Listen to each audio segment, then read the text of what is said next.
오늘 말씀은 친구에 대한 말씀, 이런 주제입니다. 자, 우리가 기독교인으로 신앙생활하고 또 인생을 살아갈 때 성경에 있는 개념으로 우리가 살아가야만 크리스찬이죠. 근데 그러기 위해서 우리가 오늘도 친구라는 주제 말씀에 대해서 성경은 뭐라고 말씀하시는지 그것을 오늘 함께 나누려고 합니다. 자, 여러분, 친구가 있습니까? 친구는 뭐 어떤 게 친구죠? 그 말 그대로 하면 오랫동안 옛날부터 친하게 지낸 사람, 한자로는 그렇게 돼 있어요. 그렇지만 단순히 이제 뭐 오랫동안 친하게 지냈다고 다 친구라고 하기는 쉽지 않죠. 자, 그래서 친구라는 주제에 대해서 성경은 어떤 말씀을 해주시고 있는지 오늘 10가지 요절을 통해서 좀 나눠보려고 합니다. 자, 첫 번째 신명기 13장 6절에 보면 이런 말씀이 있어요. 내 어머니의 아들 곧 내 형제나 내 자녀나 내 품의 아내나 너와 생명을 함께하는 친구가 가만히 너를 깨워 이르기를 너와 내 조상들이 알지 못하던 다른 신들을 알려주고 또 그것을 믿도록 그렇게 하면 그를 죽여라, 이런 말씀이에요. 이건 뭐 굉장히 단호한 말씀이죠. 여기서 이제 친구도 이제 하나 들어가 있죠. 어머니의 아들, 뭐 형제, 자매, 또 품 안에 있는 아내, 그리고 생명을 함께 하는 친구라 할지라도 너를 깨워서 다른 신, 이스라엘의 전통신은 여호와 신이죠. 여호와 하나님이 아닌 다른 신을 소개를 한다든지 믿게 한다든지 그렇게 꼬인다면 그거는 단호하게 막아야 된다. 그래서 구약 시대에는 그런 자를 없애라, 막 이런 강력한 말씀을 하셔요. 그 배경을 보게 되면 신명기 13장에 꿈꾸는 자가 나옵니다. 꿈꾸는 자. 내가 꿈을 꿨는데 뭐 이제 하면서 어떤 이상을 본 이야기를 해서 미혹하는 거예요. 꿈꾸는 자. 성경에 이 꿈에 대해서 꿈꾸는 자가 두 종류가 나오는데 죽여야 되는 사람이 있고 그 꿈이 성취되도록 그리고 그 성취되는 것을 경험하게 하는 그런 꿈이 있단 말이죠.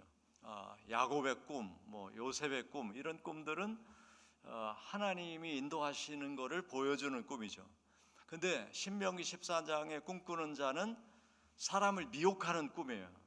그러니까 이 세상에도 진리의 말씀을 바르게 잘 알려주는 그런 이제 말씀도 있지만은 말씀을 왜곡하거나 또는 자기 나름대로 어떤 이상을 보고 사람을 미혹하는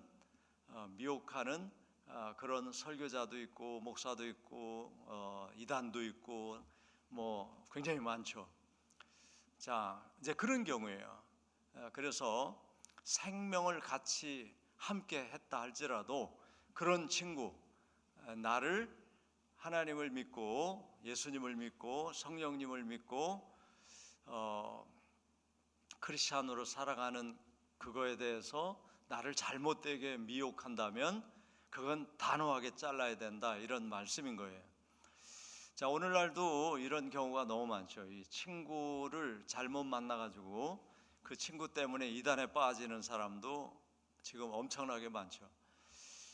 친구를 잘못 만나서 또 잘못된 어떤 사상에 또 물들게 되는 사람도 많고, 친구를 잘못 사귀어가지고 또 뭐 돈을 다 이제 잃어버리는 사람도 있고 굉장히 많아요. 자, 그래서 이 기준은 뭐냐면 우리 조상들이 믿는 하나님이 아닌 다른 신을 믿게 하는 거다 하는 거죠. 그러니까 우리가 이 신앙이 그러면 조상들이 믿는 여호와 하나님, 그리고 그 약속과 언약에 따라서 오신 예수 그리스도, 우리가 그 주님을 통해서 하나님의 자녀가 되고 또 구원의 삶을 살고 또 그리스도인으로 살게 되는 거죠. 자, 그런 말씀이 바로 첫 번째 요절입니다. 그러니까 뭐 부모라 할지라도, 형제 자매라 할지라도, 아내라 할지라도, 친구라 할지라도 이단으로 나를 미혹한다는 건 절대 그거는 동참해서는 안 된다, 그런 이야기예요. 그 다음에 두 번째 말씀은 다윗의 얘기인데, 다윗은 친구에게 어떻게 친구를 대우했는지 사무엘상 30장 26절에서 볼 수 있어요. 자, 읽어보죠. 다윗이 시글락에 이르러 전리품을 그의 친구 유다 장로들에게 보내어 이르되, 보라, 여호와의 원수에게서 탈취한 것을 너희에게 선사하노라 하고. 자, 이제 전쟁에서 이겨가지고 전리품을 이제 가지고 왔는데, 그거를 다윗은 친구인 유다 장로들에게 나눠줘요. 그러니까 친구는 정말 이게 목숨 걸고 전쟁에서 승리해가지고 얻은 그런 것들까지도 나눌 수 있는 게 이제 친구다 하는 것을 우리에게 알려주고 있죠. 자, 그 다음에 세 번째, 많은 친구를 얻기보다는 친밀한 친구가 필요하다 하는 거지. 자, 잠언 18장 24절 읽어보겠습니다. 많은 친구를 얻는 자는 해를 당하게 되거니와 어떤 친구는 형제보다 친밀하니라. 많은 친구. 자, 이제 근데 요즘 시대에는 이 친구의 필요성이 점점점 없어지는 것 같아요. 다시 말해서 요즘의 젊은 층들은 굳이 뭐 친구가 필요해? 친구의 필요성이 이제 없어지죠. 근데 저희 때만 해도 친구 굉장히 중요했죠. 친구가 굉장히 중요했어요. 친구가 없다는 것은 너무 외로운 것이고, 그리고 이제 사회생활 하는데 친구가 많아야 좋다, 이런 것들이 아주 그냥 일상적인 생각이었어요. 일부러 뭐 친구를 만들려고, 지인을 만들려고 애를 쓰는 사람들도 많았습니다. 그런 친구들이 많으면 언젠가는 도움을 받을 거야, 뭐 이런 생각도 있었어요. 그러나 지금은 그런 생각이 이제 정말 구태연한 생각이 됐고, 지금은 친구 꼭 있어야 돼, 이렇게 생각하는 젊은이들은 거의 없는 것 같아요. 어쩌다가 뭐 좋은 친구가 이제 생길 수는 있겠죠. 같이 늘 지내고 뭐 마음이 맞고 또 서로 뭐 이렇게 위해주고 뭐 이러다 보면 친구가 되기도 하지만은, 그렇게 일부러 친구를 만들어야 되겠다, 사귀어야 되겠다, 이런 건 지금 현재 젊은이들에게는 별로 없는 것 같아요. 자, 그래서 이제 오늘 이 잠언의 말씀은, 이 지혜의 말씀은 뭐 어떤 목적을 위해서 많은 친구를 얻는 사람은 그렇게 그게 큰 도움이 되지 않는다 하는 말을 하고 있어요. 그래서 어떤 친구는 형제보다 친밀하다, 진짜 친한 형제보다 더 친한 그런 친구가 사실은 필요하다, 이런 말씀을 이제 해주시고 있는 거죠. 자, 그 다음에 네 번째, 잠언 19장의 말씀을 보겠습니다. 재물과 선물로 얻은 친구는 가난해지면 다 끊어진다. 자, 잠언 19장 6절 읽어보겠습니다. 너그러운 사람에게는 은혜를 구하는 자가 많고 선물 주기를 좋아하는 자에게는 사람마다 친구가 되느니라. 재물은 많은 친구를 더하게 하나 가난하게 되면 친구가 끊어진다, 이런 말씀이죠. 자, 그래서 이제 너그러운 사람은 이제 사람들이 은혜를 많이 구한다는 거예요. 나한테도 좀 잘해줘, 나도 좀 밥 좀 사줘. 너그러우면 누군가가 손 내미는 사람들이 많죠. 그만큼 이제 부드러우니까 그 사람에게 말하기가 좋으니까 그런 거죠. 자, 또 선물 주기를 좋아하는 자에게 친구가 된다. 그러니까 우리가 이제 좀 너그러운 마음을 갖고 또 뭐 선물 주기를 좋아하면 또 좋은 친구들도 생길 수가 있죠. 그런데 재물로 친구를 얻은 사람은, 그 사람이 재물이 없어지면 재물이 없어지면 그 친구도 끊어진다. 뭐 탕자 이야기에서 탕자가 돈 가지고 외국에 나갔을 때는 뭐 친구들이 엄청 많았죠.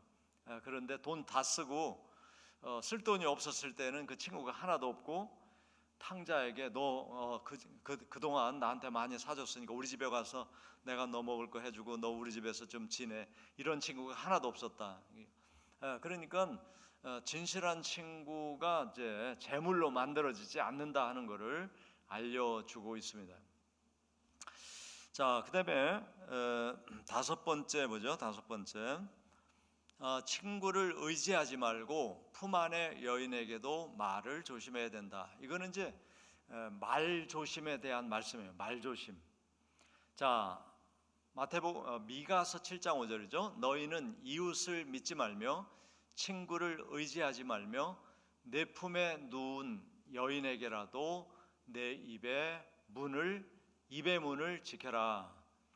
자, 이제 이 전쟁이 많고 뭐 이제 이런 위기 시절이죠. 이런 선지서를 쓰던 시절은 그럴 때는 뭐 이웃도 믿을 게 못 된다. 친구를 의지하지 마라. 또 자기 품에 누운 아내라 할지라도 사상이 다를 수 있고 딴 생각할 수도 있다. 뭐 이런 이제 얘기예요. 그래서 한마디로 말하면 말조심을 해야 된다 하는 이야기입니다. 그래서 아무도 믿을 사람이 없다. 자, 세상이 흉흉해지면 정말 믿을 사람이 없게 되는 것이죠. 자, 그래서 우리가 이런 말씀을 생각하면서 정말 해야 될 말과 하지 말아야 될 말, 이거 말은 굉장히 중요한 우리가 이제 의사소통에서 필요한 것들인데, 그런데 이제 흉악한 시절이 오면 또 뭐 가족을 고발하기도 하고 또 이런 시대가 온다는 거 예수님 말씀했죠. 그런 시대를 우리는 겪었어요. 특히 뭐 이제 일본이 강점했던 기간에도 가족 중에 이제 독립운동가가 있을 수 있잖아요. 그런 것들을 이제 가족을 고문해 가지고 알아내기도 하고, 또 6.25 전쟁 동안에는 이제 북한 공산당이 남한을 점령했을 때 그 짧은 기간에, 그리고 1900 이제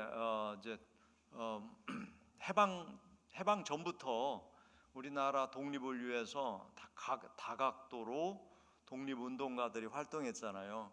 민주주의 사상을 가진 독립운동가도 있었고 민족주의적인 독립운동가도 있었고, 그때 이제 러시아에 가가지고 사회주의를 받아들여서 사회주의 공산주의 사상을 가지고 독립운동을 했던 사람도 있었고, 이제 이래가지고 이제 굉장히 이제 크게는 세 파로 나뉜 거예요. 독립운동을 하는 주체가. 근데 결국은 이제 남한은 민주주의 사상으로 독립을 뭐 쟁취했다고 볼 수 있고, 그래서 민주정부가 수립이 됐죠. 그러나 6.25 전쟁을 치르면서 이 사상이 갈린 사람들이 형제지간에도 있었단 말이죠. 형은 민주주의인데 동생은 공산주의 사상을 받아들였어요. 둘이 헤어지고 전쟁터에서 만나고 뭐 이제 이런 일, 그리고 서로 고발해가지고 그 동네를 다 죽이고 뭐 이런 일들이 뭐 많았거든요. 이제 그럴 때는 정말 말 조심을 해야죠. 그런 시절에는 뭐 그런 시절이 아니더라도 꼭 뭐 얘기하지 말아야 될 이야기들이 있어요. 그런 것들을 우리는 주의해야 된다 하는 말씀을 해주시고 있습니다. 자, 그다음에 욥기서에 보면, 자, 가까운 친구들이 미워하고 원수가 될 수 있음을 기억하게 해주는 말씀입니다.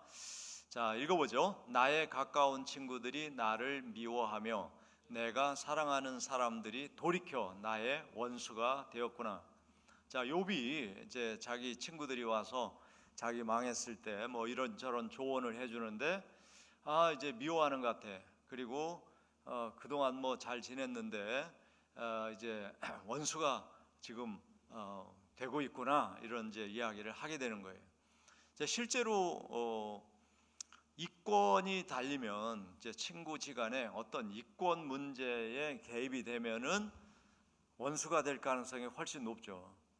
그러니까 뭐 그런 친구로 지내려면은 이권에 대한 걸 하지 말아야 돼요. 다시 말해서 동업을 한다든지 뭐 같이 투자를 한다든지 이러면 거의 뭐 99%는 깨지는 것 같아. 그게 공정한 분배가 안 되거든요. 그러니까 이제 그러면 서운해지고 또 뭐 이제 그래서 다투게 되고 미워하게 되고 원수가 되는 거 너무 흔하게 봅니다. 그래서 우리가 특히 크리스천들 간에는 이권에 개입하는 일을 하지 말아야 됩니다. 그걸 하게 되면 깨져요. 둘 중에 하나는 교회 떠나요. 그러니까 그거는 지킬 수가 없어요. 정말 그 예수님 마음을 가지고 거듭난 사람이 돼서 그래 내가 다 줄게, 내가 좀 손해 보더라도 너에게 잘해줄게 이러면은 가능한데 그렇게 안 되잖아요. 그러니까 미워하게 되고 원수가 되고 결국에 갈라서게 되고 뭐 이렇게 되는 걸 많이 봅니다. 주의해야 돼요. 자, 그다음에 시편 119편 63절에 보면 주를 경외하며 입술에 덕이 있으면 임금도 친구가 된다 이런 말씀이 있어요. 자, 시편 119편 63절 한번 읽어볼까요? 나는 주를 경외하는 모든 자들과 주의 법도들을 지키는 자들의 친구라. 자, 오늘 우리도 이런 친구가 되고 이런 친구들이 많으면 좋죠. 주님을 경외하는 모든 자들, 그리고 주님의 그 법도의 말씀을 지키는 그 사람들이 친구야. 이게 교회 성도들이 서로 그래야 되죠. 그래서 그런 친구들이 있으면은 정말 든든하고 만날 때 기쁘고 또 만날 때 어떻게 해요? 주님을 경외하는 얘기 하겠죠. 그리고 만날 때 주님의 말씀대로 살았더니 주님이 인도해 주셨다. 또 내가 이런 어려움이 있었는데 이 말씀 붙들고 내가 잘 이겼다.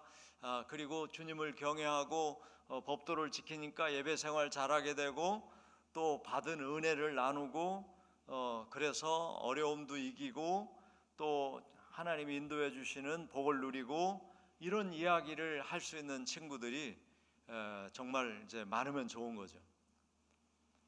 자, 그다음에 잠언 22장 12절은 마음의 정결을 사모하는 자의 입술에는 덕이 있다.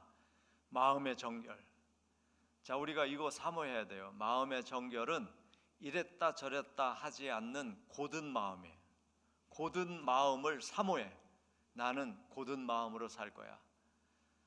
정결한 마음으로 살 거야. 이걸 사모하는 그 사람의 입술은 덕이 있다는 거예요. 자, 이건 이제 이 정결한 마음은 예수 그리스도의 마음입니다. 예수님의 마음은 정결하고 순결하고 죄가 없고 악이 없어요. 그러니까 그 예수님의 마음을 품으라 그런 거예요. 예수님의 마음을 품으라. 그 마음을 우리가 이제 품고 담고 사모하고 살아가야죠. 그러면은 그 예수님의 마음을 사모하는 사람은 그 말을 할 때 예수님이 말씀하시는 것처럼 말하게 되죠. 그래서 그 말에 덕이 있는 거예요. 사랑이 있는 거예요.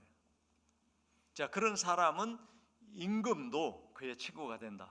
임금도 그의 친구가 된다.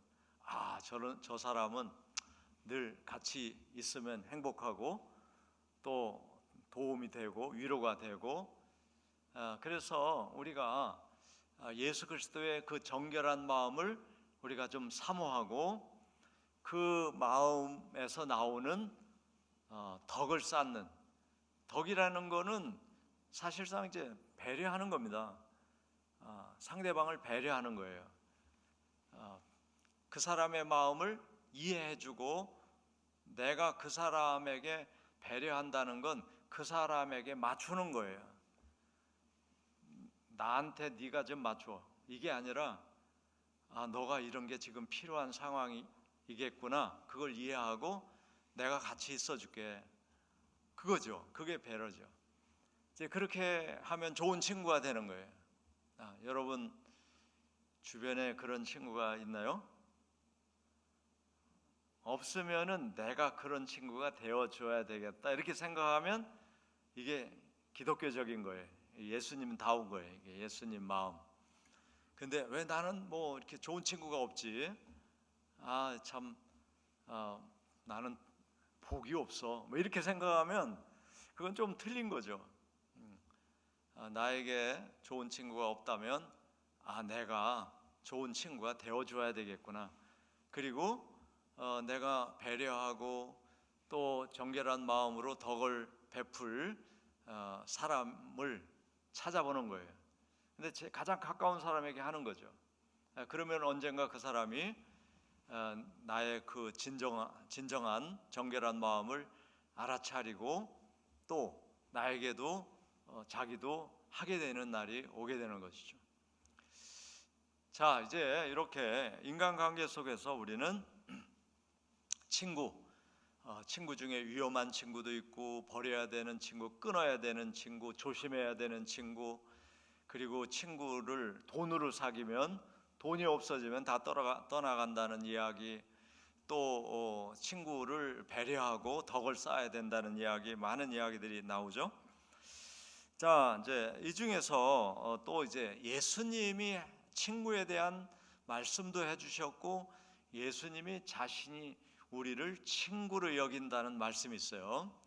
자, 마태복음 11장 19절에 보면, 자, 인자는 와서 먹고 마시매 말하기를 보라, 먹기를 탐하고 포도주를 즐기는 사람이요 세리와 죄인의 친구로다 하니 지혜는 그 행한 일로 인하여 옳다함을 얻느니라. 예수님이 이렇게 말씀했어요. 자, 예수님이 이 땅에 오신 이유는 우리를 구원하러 오셨잖아요. 근데 우리를 구원하려고 보니까 친구가 돼야 구원을 하게 되는 거예요. 친구가 돼야. 그래서 예수님은 이제 누구와도 친구가 되어질 마음을 가지시고 그 사람과 같아지는 거예요. 그 사람과 같아져. 그래서 뭐 세리라든지, 이 세리는 예수님이 오셔서 활동하던 시절에 로마 시대잖아요. 그 로마 시대인데 로마에서 로마 제국을 이끌어가기 위해서 세금을 받아야 되는데 이걸 어떻게 했느냐면, 자, 유대인 중에, 히브리인 중에 이 셈을 잘하는 그 사람을 뽑아가지고 세리로 임명을 해. 그러면은 그 사람이 동네 사람들 다 알으니까 이제 인두세는 이제 사람 숫자대로 세금을 내는 거예요. 그런 것들을 이제 잘 파가잖아요. 그래가지고 세금을 먹인단 말이에요. 그리고 소득세, 돈을 많이 벌었으니까 세금 내라. 이런 것들을 이제 하게 되는데, 이제 이 세리들이 로마에서 이제 어떤 방법으로 세금을 걸었냐면, 예를 들면, 야, 7대3, 너 세금을 걷어가지고 3은 네가 먹고 7은 로마 정부에 내. 자, 이렇게 하면은 이제 정말 열심 당원이 돼가지고 세금을 걷잖아요. 그리고 돌아가신 분도 올해까지는 내야 돼, 뭐 이런 식으로 한다든지.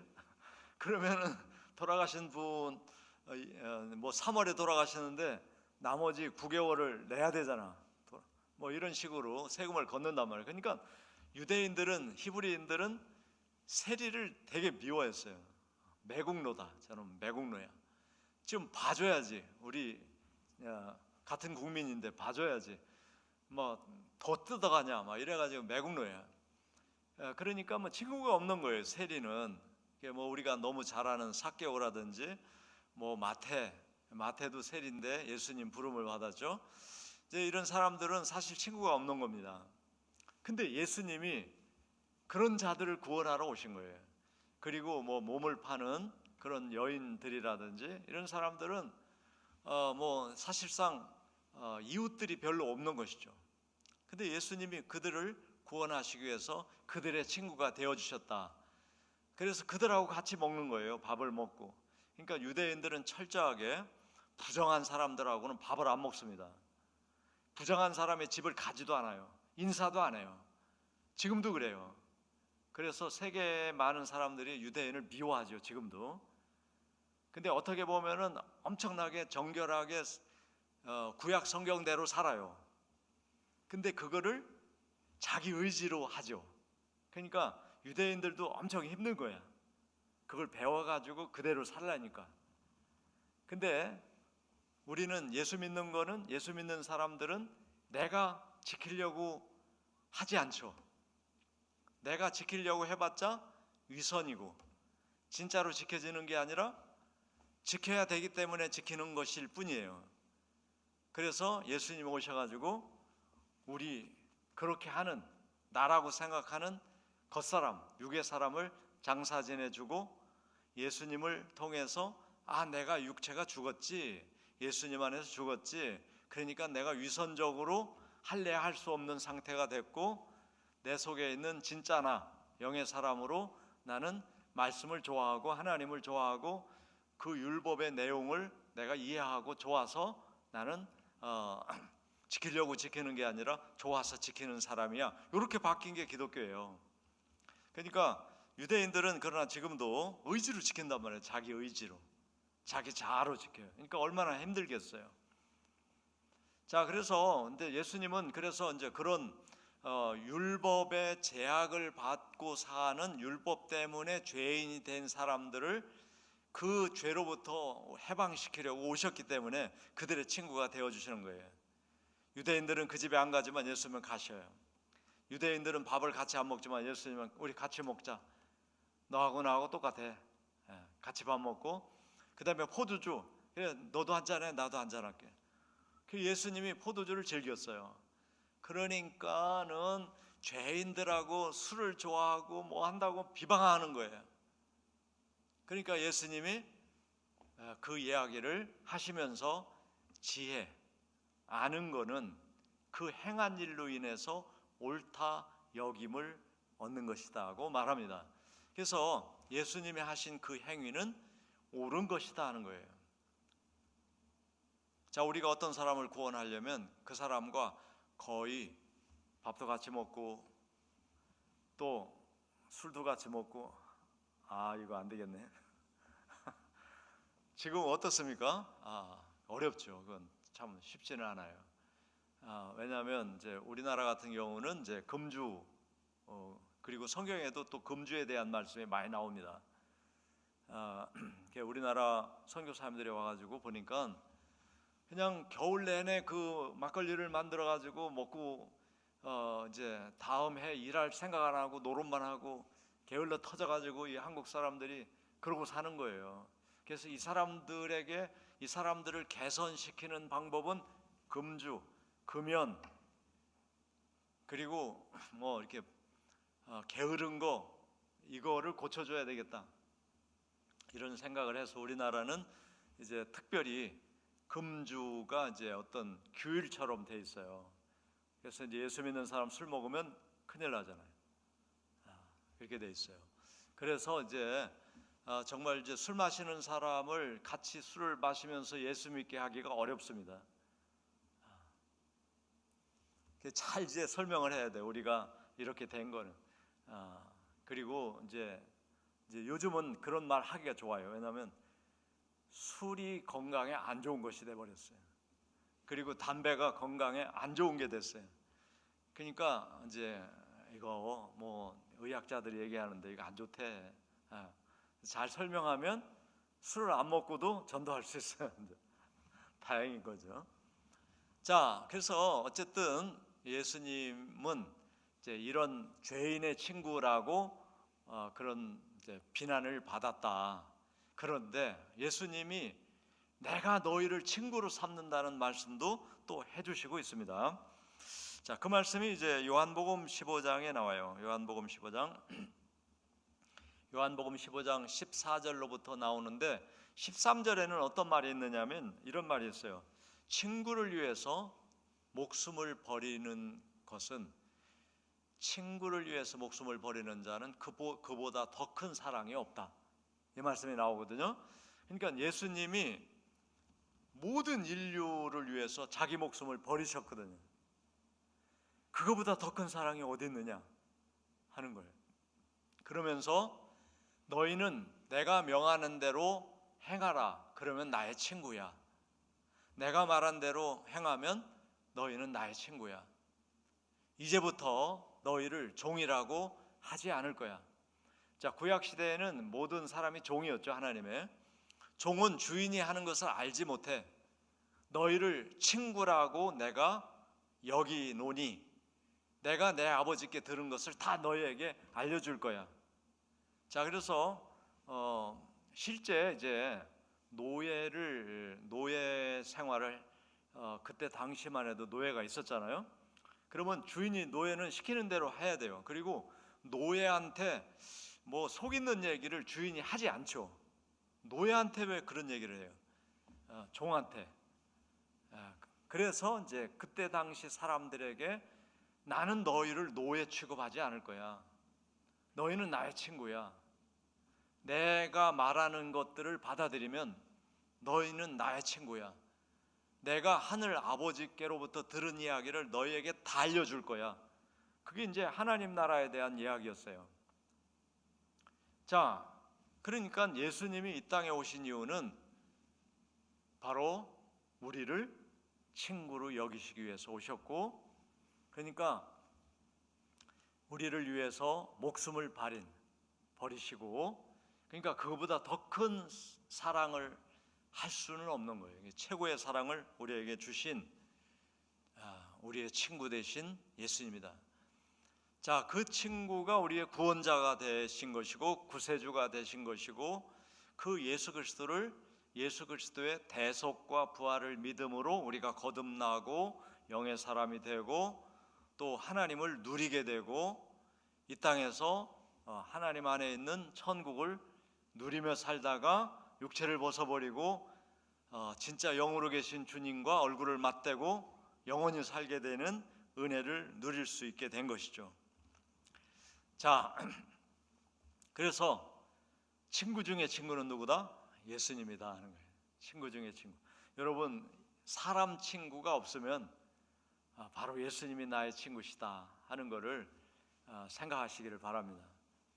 사람 친구가 없어도 주님이 나의 친구야.